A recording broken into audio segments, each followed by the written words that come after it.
আমার কোমরে ব্যথার কারণে 4 রাকাত নামাজের প্রথম 2 রাকাত দাঁড়িয়ে পড়ি এবং পরের 2 রাকাত বসে পড়ি, এক্ষেত্রে কোনো প্রবলেম হবে কিনা? মাঝে মধ্যে অন্য কোথাও নামাজ আদায় করতে গেলে নামাজের দ্বিতীয় ও তৃতীয় রাকাতে সূরা ফাতিহা শেষ হওয়ার আগেই ইমাম রুকুর তাকবীর দেয়, এক্ষেত্রে আমার করণীয় কি? নামাজের দ্বিতীয় তৃতীয় রাকাতে, দ্বিতীয় তৃতীয় চতুর্থ রাকাতে সূরা ফাতিহার পূর্বে আউযুবিল্লাহ পড়া জরুরি কিনা? নামাজে আমাদের দ্বিতীয় তৃতীয় এবং চতুর্থ রাকাতের শুরুতে আমরা যখন সূরা ফাতিহা পড়বো, শুরুতে আউযুবিল্লাহ পড়া সুন্নাহ। প্রথম রাকাতে যেরকম আউযুবিল্লাহ বিসমিল্লাহ পড়ি, তারপর সূরা ফাতিহা আমরা পড়বো। দ্বিতীয় তৃতীয় চতুর্থ রাকাতেও একই নিয়মে আউযুবিল্লাহ বিসমিল্লাহ পড়েই তারপরে সূরা ফাতিহা আমাদেরকে শুরু করতে হবে। সূরা ফাতিহা শেষ করে আরেকটা সূরা যখন মিলাবো, মাঝখানে পড়তে হবে বিসমিল্লাহির রহমানির রহিম। এটা হলো সুন্নাত। কোনো কারণে এটা যদি ছুটে যায় তার নামাজ হয়ে যাবে, এটাকে জরুরি বলা যাবে না, তবে সুন্নাত এটা।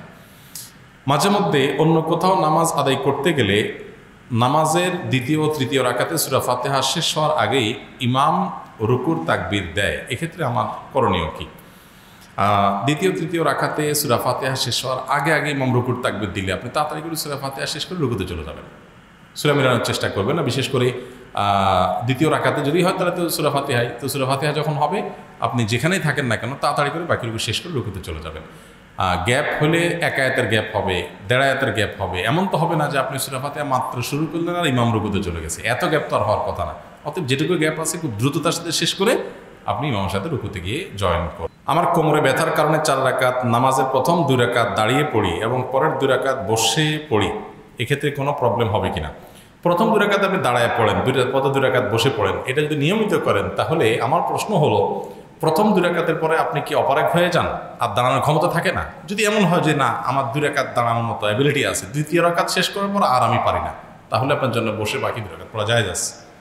আর যদি ব্যাপারটা এরকম না হয় যে 2 রাকাত পড়ার পর একটু কষ্ট হয়, এখন আপনি বসে পড়লেন, তো জায়েজ হবে না। একটু কষ্ট বা ঠুনকা অজুহাত এটার ভিত্তিতে বসে নামাজ পড়লে আদায় হবে না। আল্লাহ তাআলা বলেছেন ওয়াকুমু লিল্লাহি কানিতিন, দাঁড়িয়ে নামাজ পড়া কিন্তু ফরজ, অতএব দাঁড়িয়ে নামাজ পড়তে হবে। তো ফরজ নামাজে দাঁড়িয়ে নামাজ পড়া ফরজ, আপনাকে যে কোনো মূল্যে দাঁড়িয়ে নামাজ পড়তে হবে। যদি আপনি অপারগ হন তাহলে বসে পড়বেন। এখন আপনি প্রথম 2 রাকাত কীভাবে সুন্দর করে দাঁড়িয়ে পড়লেন? বোঝা গেছে আপনার সামর্থ্য আছে। দ্বিতীয় রাকাতে আপনি বসে পড়তেছেন কেন? যে প্রথম 2 রাকাত পারছে একটু কষ্ট করে হলেও দ্বিতীয় রাকাত 2 রাকাতও তার পারার কথা। যদি আপনার অবস্থা এরকম হয় যে না, আপনি 2 রাকাতই শুধুমাত্র টলারেট করতে পারেন, এরপর আর পারেন না, আক্ষরিক অর্থেই পারেন না, তাহলে ভিন্ন কথা, তাহলে ঠিক আছে, জায়েজ আছে। আর তা না হলে একটু কষ্ট করে হলেও আপনাকে পুরোটা দাঁড়িয়ে পড়তে হবে। বিধর্মীদের অনুষ্ঠানে খাবার খাওয়া মুসলমানদের জন্য জায়েজ হবে কিনা? কারণ আমি ইন্ডিয়াতে থাকি, বিধর্মীদের সাথে চলাচল করতে হয়।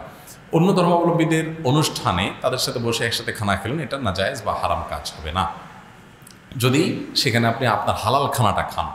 আর সেখানে যদি কোনো আলাদা কোনো নাজায়েজ বা হারাম কাজ, হারাম কোনো উপাদান না থাকে, ধরুন যে জায়গায় খাচ্ছে এটা একটা সাধারণ অনুষ্ঠান, অফিসে একটা অনুষ্ঠান, সেখানে মুসলমান অন্য ধর্মী সবাই আছে, তো আপনার খাবার আপনি খেলেন, সেখানে হালাল খানাটা আপনার খেতে কোনো অসুবিধা নাই।